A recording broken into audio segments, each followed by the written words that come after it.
tere kallid fännid, meil on 3. aprill meil on 3. aprill 2017 aastal ja tere tulemast Hommikuuga ja 16. saatesse. Hakkame kohe peale. Täna ma alustaks sellise pikema jutuga, nimelt 94. aastal juhtunud laevaõnnetus, kus laev Estonia läks siis põhja.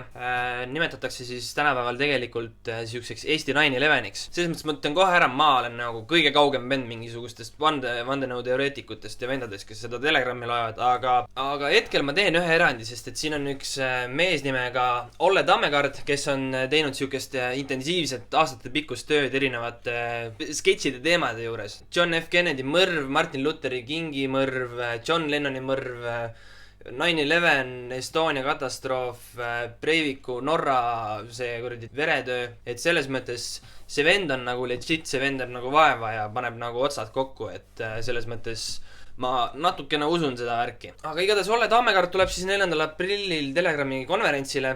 Oota, Telegramil tuleb konverents või? Nagu ma ei taha üldistada, aga nagu minu ettekujutluses näeb see Telegrami konverentsisaal siuke välja. Ärgake üles inimesed, jah, ärgake, jah.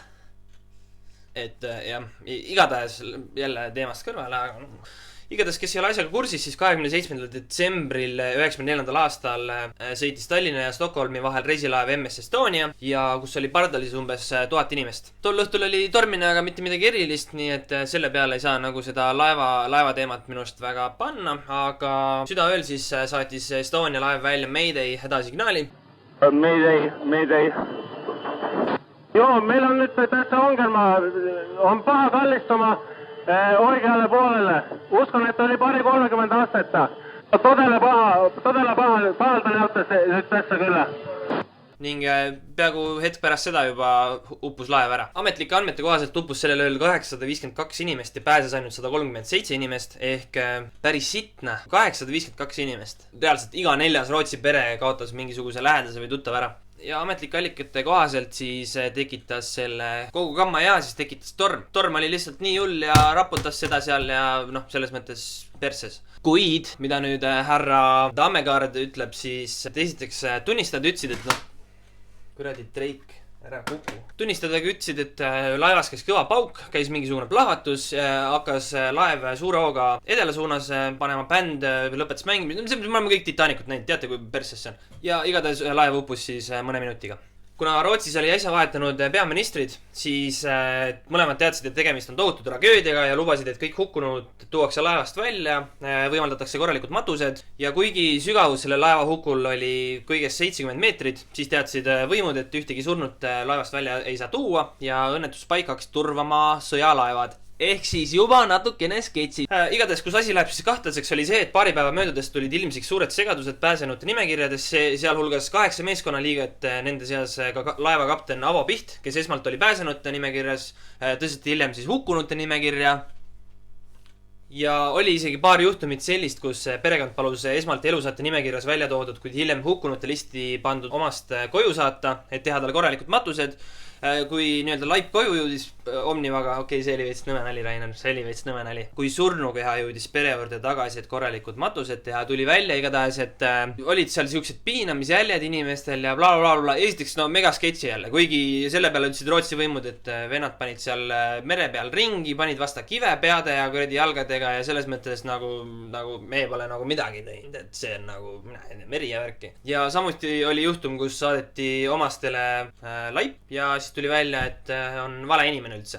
Aga miks soovivad asjaga seotud valitsused seda asja nagu julmalt kinni mätsida, et nagu igasugused jutud on muutunud, erinevad informatsioonid, erinevad numbrid ja no selles mõttes jõle sketši. Esiteks sellepärast, et Estoniat kusjuures kasutati relvade ja sõjatehnika transportimiseks, sellepärast, et näiteks Tallinna lähedal Paldiskis asus venelaste tuumaenergia allveelaevade baas. Mitmed riigid, sealhulgas ka Rootsi, käisid seal seadeldisi lahti muukimas ja neid edasi müümas. Ja tunnistajate sõnul oli isegi tol saatuslikul ööl Estonia peal 2 rekat, mis olid enne seda laeva tulnud siis sõjaväe eskordiga. Nüüd ma küll kujutan, et inimesed on juba... kuule, see on küll mingi Illuminati värk, mis rekkad, värgid seal. Selle mõttes laev esiteks hilines tund aega, seda nagu inimesed ütlesid. Teiseks, inimesed nägid neid rekasi, nägid neid inimesi, nägid, et asi on nagu kahtlane. Ja noh, sellisel ajal ei osanud ju keegi inimene siukest asja mõelda ka. No kujuta ette, praegu sa lähed kuradi ma Rootsi kruiisile vaatad, kuradi 2 vekat tuleb sõjaväe eskordiga sisse. No loogi, et sa võtad telo välja, paned omale story'sse, et mine perse, jumal äge tere sõjavägi. Aga tegelikult ma ei tea, kas sa paned päris. Aga selles mõttes Eesti ja Rootsi valitsused mõlemad kinnitanud, et Estoniat kasutati relvade vedamiseks, aga seda nad ei ole kinnitanud, et see toimus sellel ööl. Väike sissejuhatus sai tehtud, nüüd olete kindlasti, et aga kuule, palun jõua kuskile nagu, ma ei viitsi kuulata enam. Siis põhjus, miks Estonia põhja lasti, ei ole selles, mida seal veeti. Põhjus oli selles, keda seal veeti. But wait, it gets more Illuminati. 86. aastal mõrvati Rootsi peaminister Olof Palme, sest et esiteks Palme soovis Skandinaavias teha tuumaenergia vaba tsooni. Ehk siis mitte mingisuguseid tuumarelvi, tuumaelektrijaamu, tuumaenergia asju, mitte midagi. Lisaks kritiseeris siis härra Olof ka tolleaegset USA presidenti George H.W. Bushi, kes ei ole siis see, kes 9/11 lasi korraldada, vaid see tema isa, kes tegi arvatavasti mingi muud sitta. Ja igatahes arvestades USA mõju Euroopas oli see nagu reaalselt ennekuulmatu, et kuule, mis asja, me oleme kõik nagu USA on nagu nii suur ja powerful ja mida sa nagu heidid, come on, Olof. Ja keda huvitab, kuidas siis Olof Palme ära suri, siis nimelt 28. veebruari õhtul 1986. aastal jalutas ta koos naise Lisbethiga koju kinost ja tuli mingi vend Magnum 357-ga pani lihtsalt Nii, Olofi mõrvast saite nüüd ka teada, aga nüüd ikkagi küsite, et aga mille pärast siis Estonia? Kelle pärast siis tapeti või mis asja? Räägi palun meile. Kuna üha rohkem inimesi Rootsis hakkasid uurima seda Palme mõrva, tekkis siis nii-öelda olukord, kus sa ei saa enam niimoodi, et sa lähed lihtsalt ütled mingile vennale, et kuule, et mine lase see vend maha, vaid sul on nüüd mingisugune 70 inimest on sul vaja niimoodi maha lasta. Aga kurat ei saa ju niimoodi, et 70 venda. Ma saan aru, et kurat 10 matsi, siis ühele vennale sa võid nagu koju minna, teisele vennale sa võid kuuli pähe lasta, kolmandale vennale mingi autoõnnetus, no bla bla bla, saate aru küll, 10 venda, pohhui, 70 venda, mitte nii pohhui. Seega tehti otsus korraldada luksuslik reis ja konverents reisilaeval ning kogu see politseikaader saadeti MS Estoniaga Eestisse. Jumala genius tegelikult, nagu reaalselt, tegelikult on jumala geniaalne. Ma loomulikult ei naera siin sellele, et inimesed said surma ja bla bla, aga ma mõtlen, et kogu see mudel on nagu eriti geniaalne. Aga igatahes tagasi teil kõlas pauk, upumiskindel Estonia läks põhja 15 minutiga ja põhjusteks öeldi ränga ilmastiku tingimuste tõttu purunenud visiir. Lisaks on erinevad kaptenid öelnud, et nad ei usu seda ametlikku versiooni Estonia katastroofist, sest et laevad on nõnda ehitatud, et selliste intsidentide puhul kulub mitu päeva enne, kui laev täiesti ära upuks, sellepärast et laev on õhku täis, suletud sektoriteks jaotatud, aga Estonia läks 15 mindiga põhja. 15 mindiga põhja. Lisaks hukkus Estonia peal ka Eesti laulja ja laulukirjutaja Urmas Alender. Et oled sa mõelnud või tundnud, mis saab, kui mind enam ei ole. Nii et ma ei tea, loodan, et panin mõne mõtlema. Selles mõttes mina olen alati see vend nende siukeste juttudega olnud, kus on mingi vandenõuvärk, et aga mis sa teed selle tõega? Kas sa oled siis nagu woke või? Sa ei ole enam sheeple siis, kui sa tead sellistest asjadest. Ei no loogiline, natukene see ikka ei ole, aga noh, selles mõttes ei anna sulle mitte midagi. Aga noh, lihtsalt on hea teada. Ma üritasin praegu hästi puust ja punaseks teile ette teha, nii et järgmine kord, kui teil ajalootunnis tuleb Estonia laevahuku kohta mingisugune teema, siis öelge, et aga Ugaja ütles, et see oli sisetöö. Ärge nii öelge. Ja nüüd, kui Delfi paneb selle enda uudistesse, et Eesti YouTuber avaldab üksikasjad Estonia laevahukust, siis söö sitta Delfi. Kuna ma sellest Estonia värgist rääkisin mingi 8,5 minutit, siis ma väga pikaks ei taha seda videot ajada. Või no selles mõttes andke mulle mingisugust vastukäe, kas see nagu 10 minti on normaalne, kas 13 minti on ka normaalne. Ma tean, et 15 minti on pask juba, aga kas mingi 13 minti on normaalne. Aga lähme oma saatega edasi. Samsung S8 tuli välja, kui kedagi peaks kottima.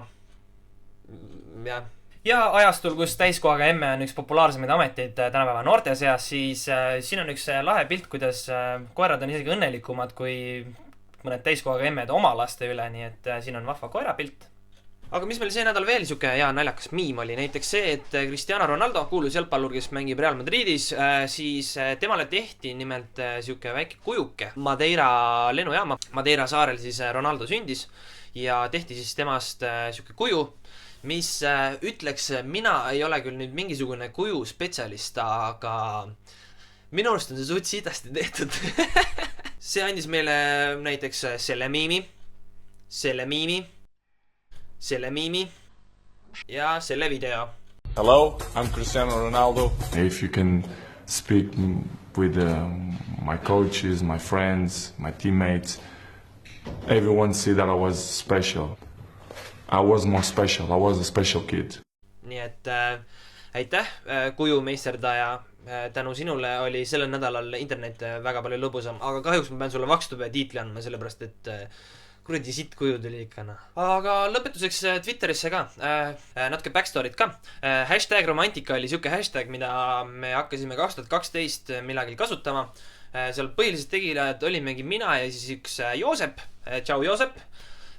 Ja ma loekski teile mõned siis lahedamad luuletused ette, mis me tegime. Ta on kohe kaamera lähemale ja panen selle muusika ka taha, vaat siis on nagu vähe siuke teistsuguse. Sa oled nii pöörane, kui pealt näha malbe.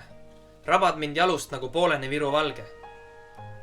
Tüdruk su eest teen kõik ära ette taha. Et sinuni kiiremini jõuda võtsin isegi rolleril piiraja maha. I love you. Kui sulle helitusnime mõtlesin, siis tegin vist vea. Kes oleks arvanud, et su emale ei meeldi, kui oled minu tillipea? Su hele pea, su punased huuled. Kahju, et sa kurt oled ja sittagi ei kuule. Olen kirss ja sina oled kook. Hoiad mind ärkvel nagu energiajook. Oled mu maailm, oled mu elu. Sa oled mahedam. Kui pässa riksi tuunitab pemu. Tibu, sa oled ilus, äge ja mulle meeldib sinuga hängida. Aga türa ütle mulle need 3 sõna. Võid Fifat mängida. Me olime koos, kuid nüüd sa mind haavand. Mul kopp on ees. Call me Ragnar Klavan.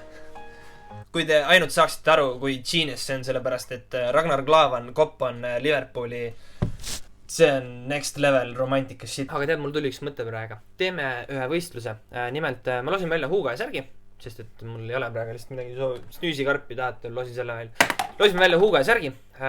Mida selle jaoks tegema peab? Peab samasuguse romantilise luuletuse kirjutama, aga seekord hashtag on romantilisus, sellepärast, et siis mul seda lihtsam veits sottida, sest et kui sa paned hashtag romantika, seal tulevad mingid Rumeenia porno tuleb sealt. Et pange hashtag romantilisus ja kirjutage mõni naljakas, tore, südant sooendav luuletus. Kõige parema luuletuse kirjutaja võidab omale huuga ja särgi. Lihtne.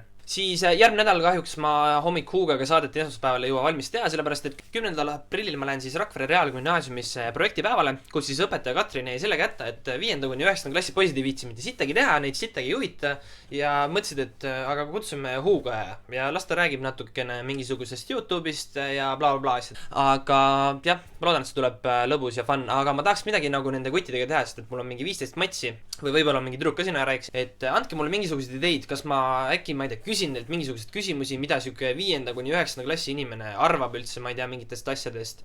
Et ma ei tea, pakkuge mulle palun mingid ideid välja, mida ma nagu võiks teha nende käest. Et mul on reaalselt klassiruum täis inimesi, mis on nagu mega hea asi, millega saab contenti teha.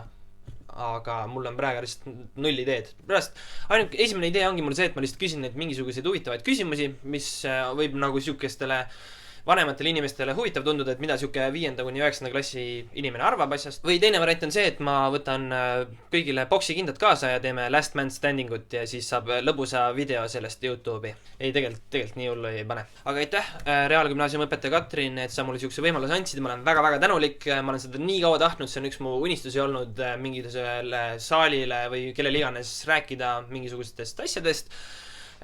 Mis siis veel... Ja minu enda kooli erakaõpetajad, kes ütlesid, et minust ei saa mitte midagi ja mitte keegi. Ma saan ainult praegu suuremaks, nii et jah, sorry. Aga sellega ma tänaseks saatega lõpetan. Olge tublid, olge vahvad. Ilmad lähevad siin päris soojaks, saate juba grillida. Grillimisega üks hea nali nimelt, et teadlased on tõestanud, et tegelikult ei ole teadlased tõestanud, aga igatahes, kui sa tunned enda naabruskonnas siukest grillilõhna ninas, siis see on arvatavasti sama tunne, mis Haidel on, kui sa verise jalaga lähed ookeanisse ujuma. Selle mõttega ma teid tänaseks jätan oma pead, olge tublid, ma just juba ütlesin seda. Aitäh teile küll vaatamast ja huugamiseni!